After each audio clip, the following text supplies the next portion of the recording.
The Spirit of God fills this campus, and with it, I can tell you today, I feel an ecumenical spirit. I feel that ecumenical spirit so deeply that I'm going to venture forth and take the risk of telling a joke, an ecumenical joke.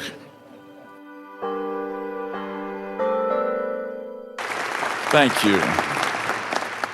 Thank you so much, President Samuelson, for that introduction. Thank you all for that extremely warm welcome. It's just great to be here at this beautiful and storied Brigham Young campus.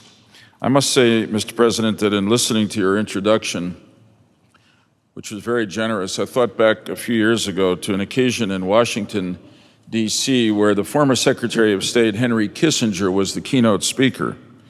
And the chairman of the meeting got up at the moment Kissinger was going to speak and said, Henry Kissinger really needs no introduction, so I give you Dr. Henry Kissinger. Kissinger got up and said in his inimitable voice, it's probably true that I do not need an introduction, but you know, it's also true that I like a good introduction. Mr. President, that was a great introduction from a great man who honored me with a comment that appears in the front of the book, The Gift of Rest, and has done such an extraordinary job here at BYU. I have the greatest admiration for this university's work in educating minds, ennobling spirits, and inspiring in its students a commitment, a real-life commitment to the words etched in stone at the entrance of this great campus: enter to learn, go forth to serve. I will come back to that. Let me now personally thank Elder L. Tom Perry and Elder Quentin L. Cook of the Quorum of the 12 Apostles for being here this morning and for their leadership in the Church of Latter-day Saints. I'm truly honored by their presence and very grateful for the opportunity we had to speak for a few moments before this forum began. It is the faith of the church that has inspired, informed, and energized this great university and succeeding generations of its graduates. The Spirit of God fills this campus, and with it, I can tell you today, I feel an ecumenical spirit. I feel that ecumenical spirit so deeply that I'm going to venture forth and take the risk of telling a joke, an ecumenical joke. Now, perhaps some of you have heard it. If you haven't, I hope you enjoy it. This is the story of the day when the chief rabbi of Israel called the Pope, chief rabbi in Jerusalem, called the Pope in the Vatican and said, Your Holiness, I have good news and bad news to tell you. And which would you like to hear first? And the Pope said to the chief rabbi, I'd like to hear the good news first. So the rabbi said to the Pope, well, here's the good news. I can tell you for a certainty that the Savior is coming to earth tomorrow. Now, we have a minor doctrinal dispute about whether this is the first or the second coming, but then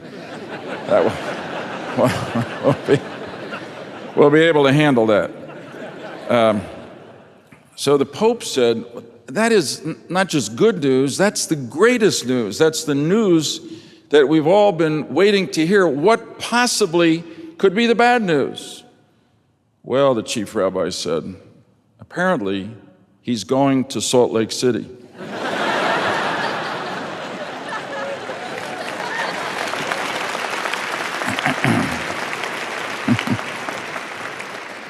Thank you for laughing. I do feel a special connection to the Mormon faith and to BYU because of the core principles this university stands for, which are at once rooted, excuse me, in the tradition of the Mormon faith, but also clearly shared by I would say most Americans, and I would say certainly most religiously observant Jewish Americans. Throughout my life, I've been blessed to experience the bond that exists between people of faith whose faiths are different. And I have felt that in my life with Mormons that I've been privileged to know, have as friends, or to work with. People of faith share a lot, beginning with our gratitude for what we've been given.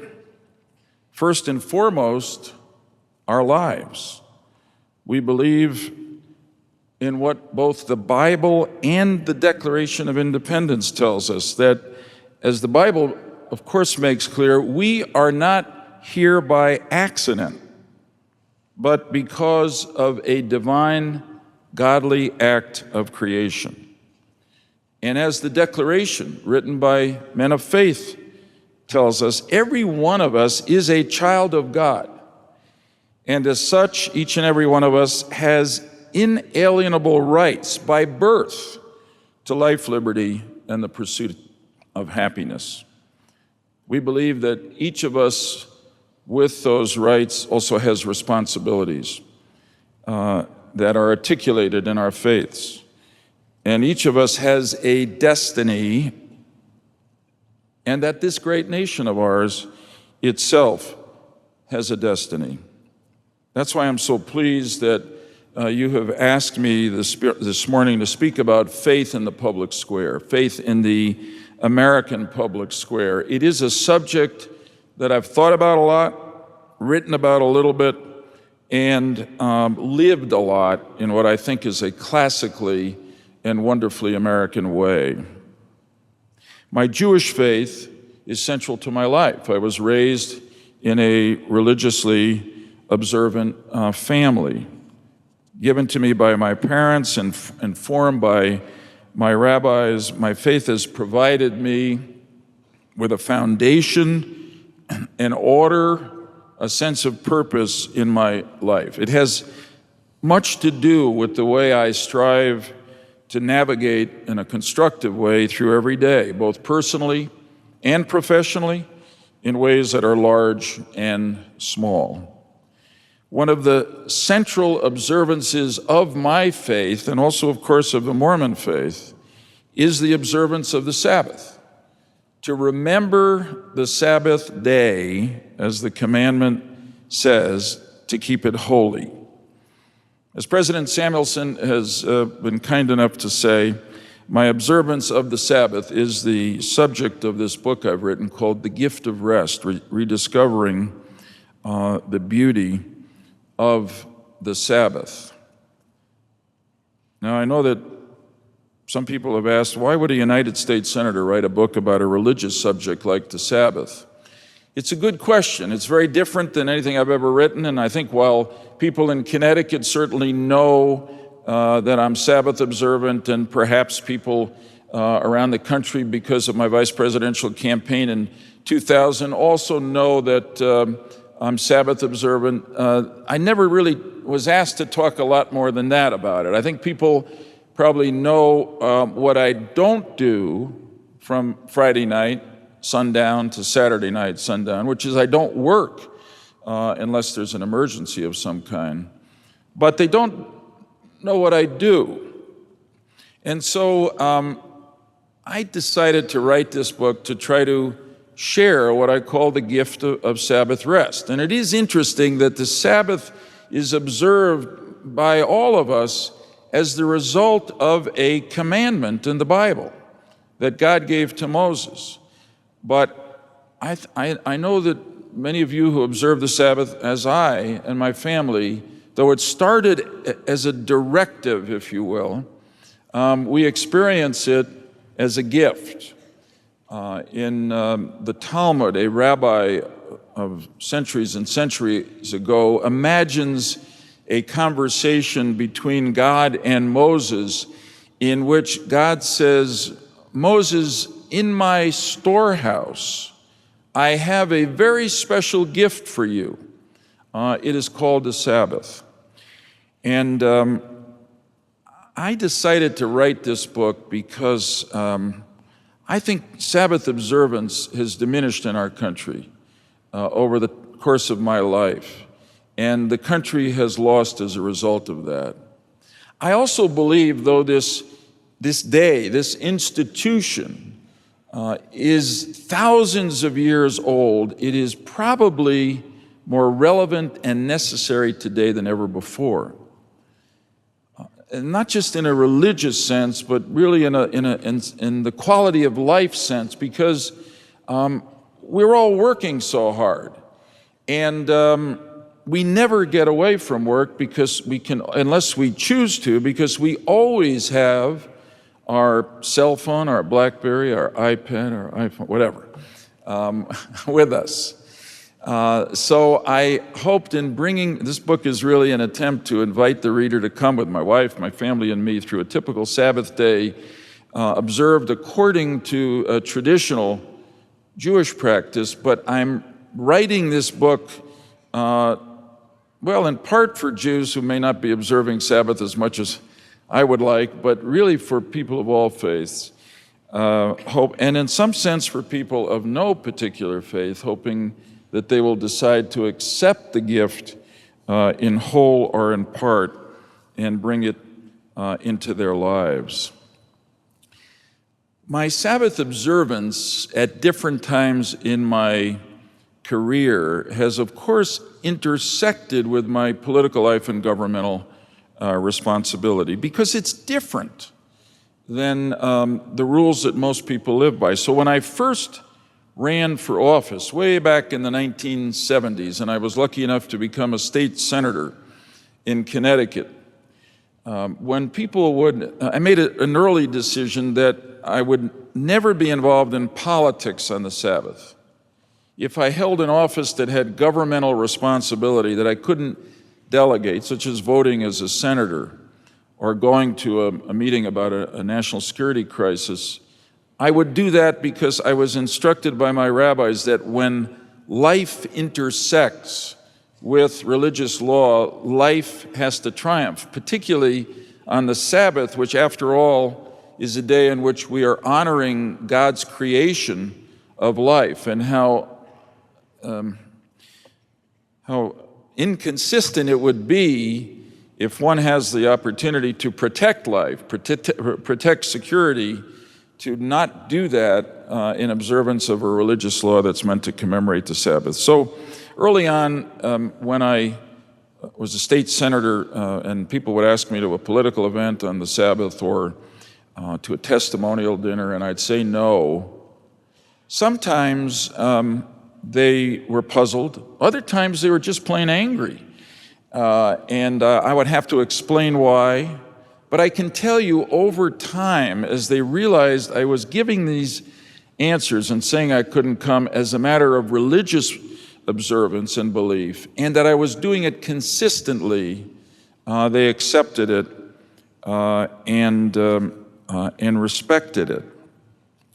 I was different than most of them in those practices, but in the spirit, as I'll say in a moment, that I think is fundamentally American, those differences did not get in the way of them respecting my beliefs and supporting my career, and in some sense even feeling that interfaith bond, because though we were of different faiths, we were joined in classically American style by a shared belief in God and everything that comes from that.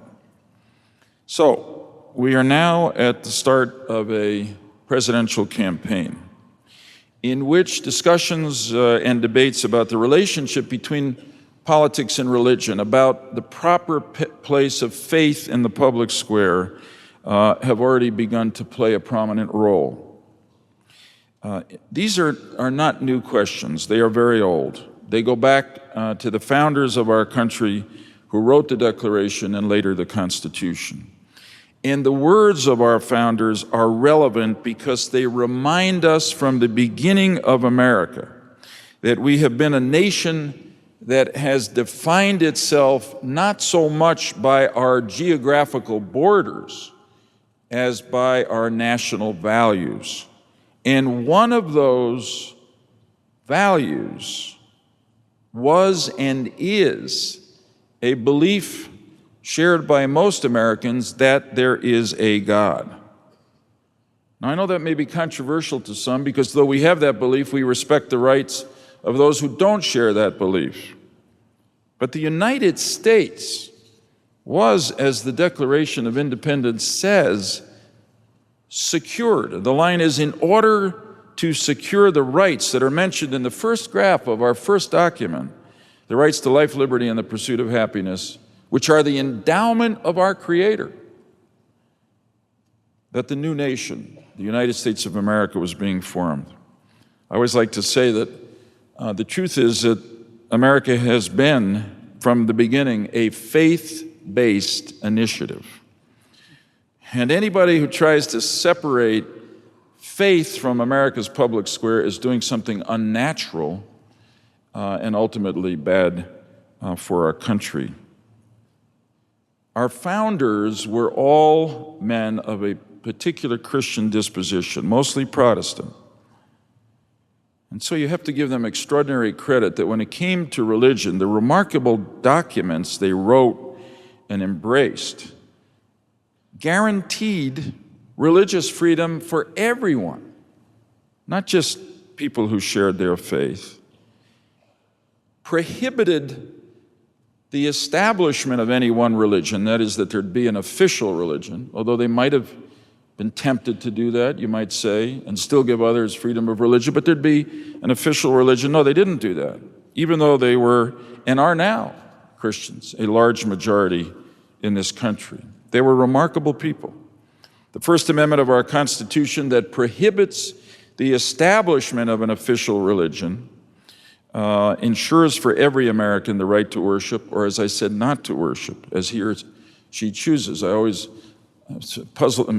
delighted me really one day when I thought that one of the rights to liberty that our Creator has endowed us with is the right not to believe in the Creator.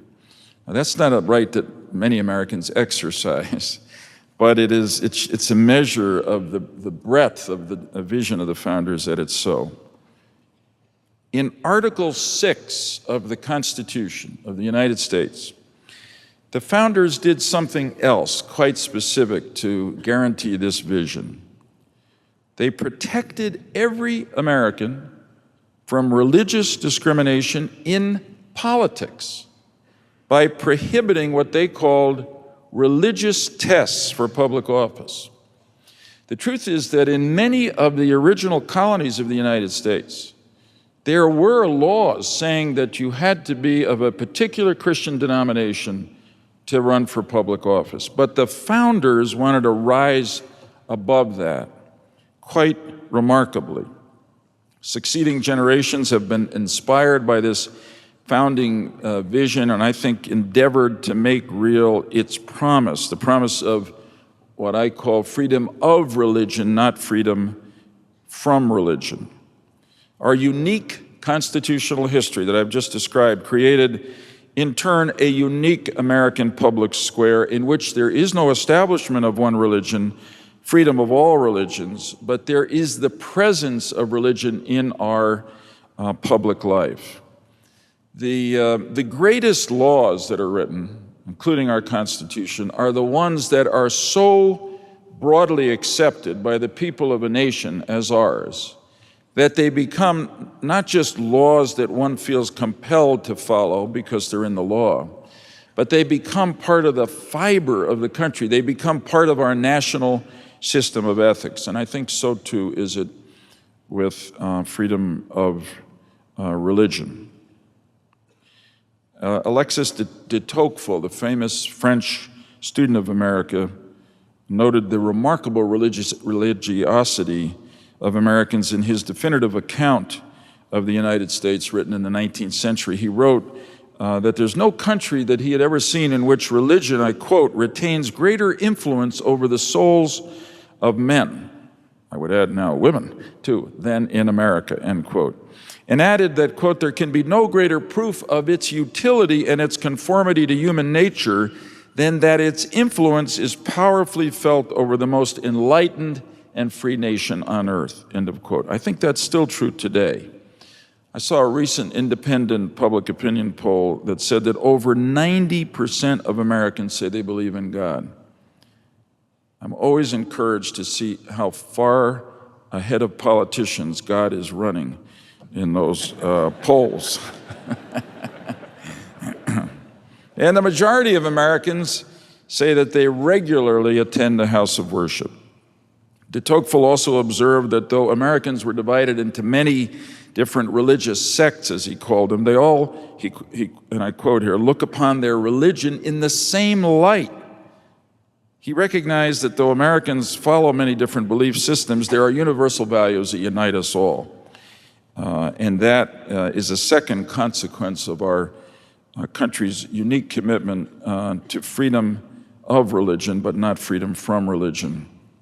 Religious freedom in America has led to in the public square to a set of shared values that were obviously evident in the 19th century, and I think at our best moments remain so today. President Lincoln called this America's political religion, and the poet Walt Whitman praised what he called a sublime and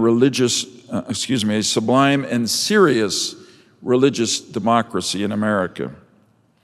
In American history, this sublime and serious combination of religion and democracy has overall been a force for great good. Some of the most important movements of conscience in our history emerged from the convictions of religious people and used the language and liturgy of faith to build popular support. I'm thinking of the abolitionist movement in the 19th century that led to the end of the evil of slavery. It was that same spirit that motivated much of the suffragist movement in the early part of the 20th century that fought for and won rights for women in our country. And it was that same spirit that I was personally privileged to witness when I was a college student in the 60s and participated in the civil rights movement led by a religious figure, Dr. Martin Luther King, who invoked America's political religion, as Lincoln called it, in advancing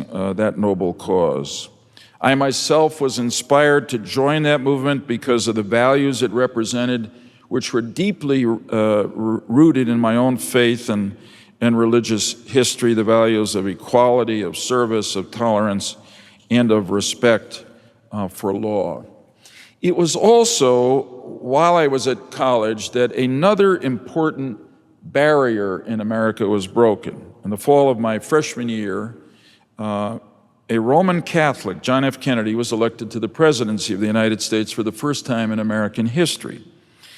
I will tell you, as a young Jewish American, not thinking of a political career, believe me, at age 18, when he won, I had some sense that doors had opened for me, that somehow horizon had expanded for me, and for others who were from faiths that were not the majority, from races or other nationalities. I didn't know how or where that might happen, but I felt inspired and empowered by Kennedy's election.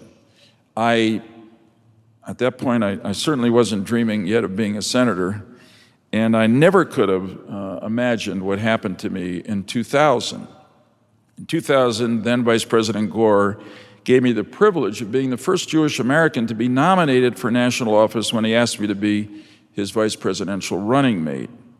And that year, I will tell you, I personally experienced so much of what I have described up until now: the American people's generosity of fairness, acceptance of religious diversity. The Reverend Jesse Jackson said on the day that I was nominated, in America, when a barrier is broken for one group, the doors of opportunity open wider for every other American.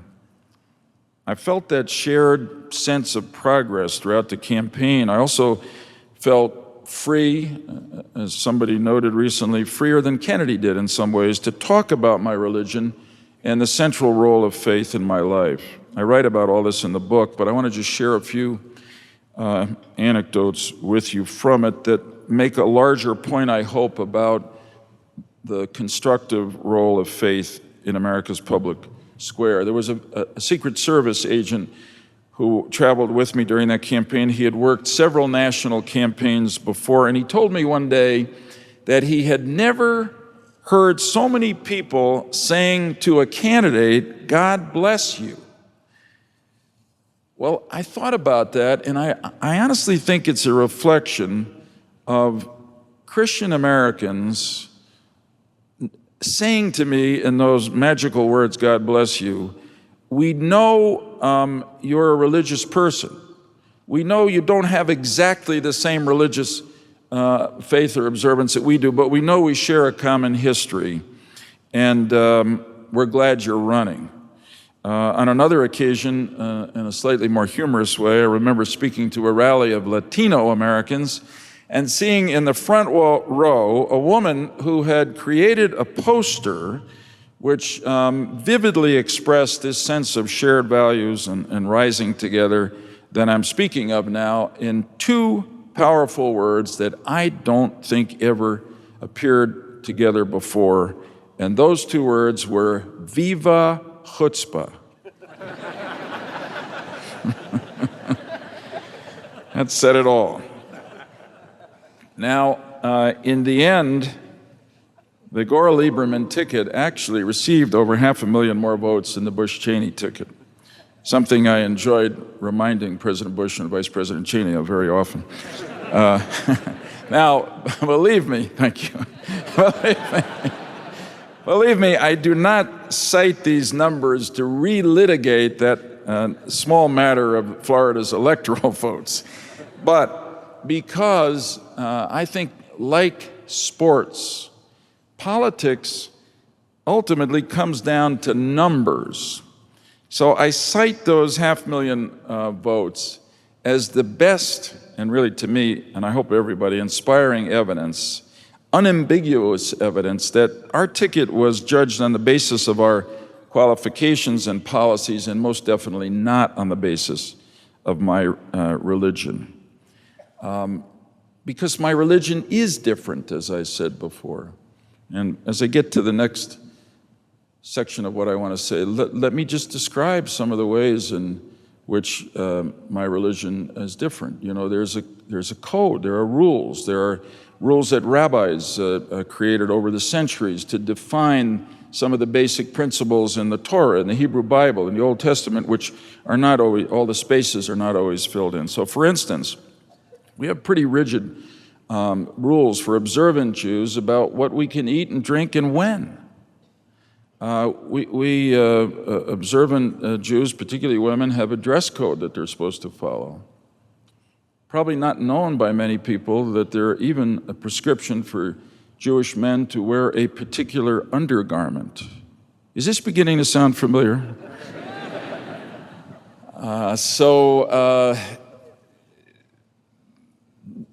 We have different practices.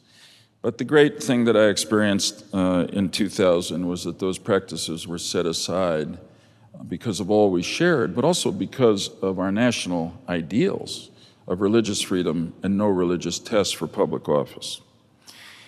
So in this 2000 presidential election cycle, faith and politics are again going to have become a source of some controversy. First, in the expression that some people have given to their faith, particularly Governor Perry and Congresswoman Backman. Some people have real anxiety about that. I don't share that anxiety. A candidate, it seems to me, doesn't give up their freedom of religion or freedom of expression when they decide to run for office.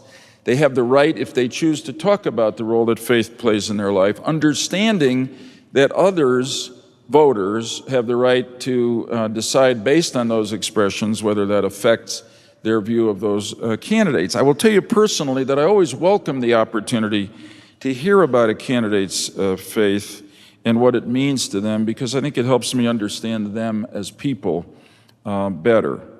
The second religious controversy in the 2012 campaign is, of course, close to BYU.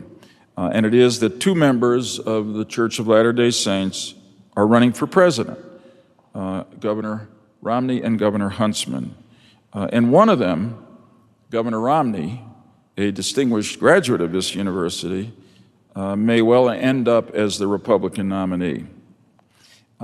In these Republican primary campaigns, and in the general election, if Governor Romney is nominated, Americans are going to be challenged again to be true to our founding principles of equality of opportunity and the clear prohibition in the Constitution, Article 6, of a religious test being applied for public office.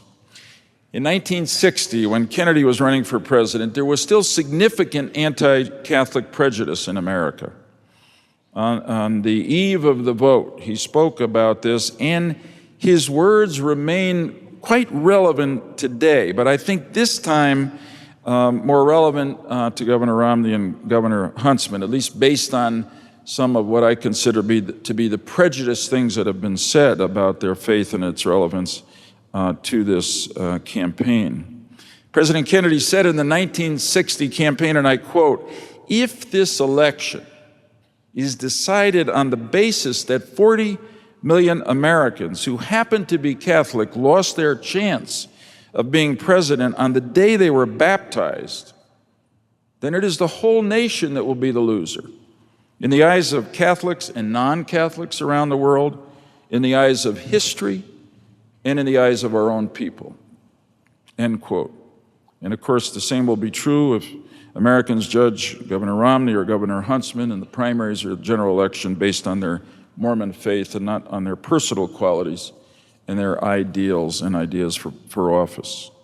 Just as Americans rose above their prejudices or their discomfort at the differences as I've described them when Kennedy's Roman Catholic faith was different in 1960, and 16 years later when Jimmy Carter's Christian evangelical faith was different, and again in 2000 when my Jewish faith was different, so too must Governor Romney be judged not on the basis of his faith, which may be different to many, but on his personal qualities, his leadership, his experience, and as I've said, his ideas for America's future. My personal experience in 2000, which I've described to you today, gives me great confidence that the voters will again reject any sectarian religious test and show their strong character, their instinctive fairness, and their steadfast belief in the ideals of the Declaration and the Constitution. And when they do, another barrier may well be broken for another group in America, and the doors of opportunity will thereby open wider for every American. Now let me conclude by saying just one more way in which I believe that faith in the public square is profoundly important, not just to the current campaign, but this current difficult time in American life. Time when millions of Americans can't find work, when millions of other Americans who have work are worried about whether they'll still have their jobs next year, when a shocking number of Americans have lost the characteristic American optimism in America's future, when all too many Americans, an overwhelming majority, unfortunately for reasons that are understandable, have lost confidence in our government. And many, both here at home and among our enemies in the world, believe that America has begun an irreversible decline. In my opinion, this pessimism is absolutely unjustified by fact or history. I believe that this 21st century will be another great century for America, but to make it so, we've got to regain confidence in ourselves. And one of the big reasons for my optimism is those numbers I cited earlier, that more than 90% of the American people believe in God, and more than half of Americans say they regularly attend houses of worship. Why is that important? Well, to me, it's important, and we have to come back to it as a people, to connect our faith with our feeling about our national future. It's important because faith generally leads to hope. And as members of the LDS Church that I've known show every day in their lives, the combination of faith, which leads to hope, and good values and hard work produces amazingly great results.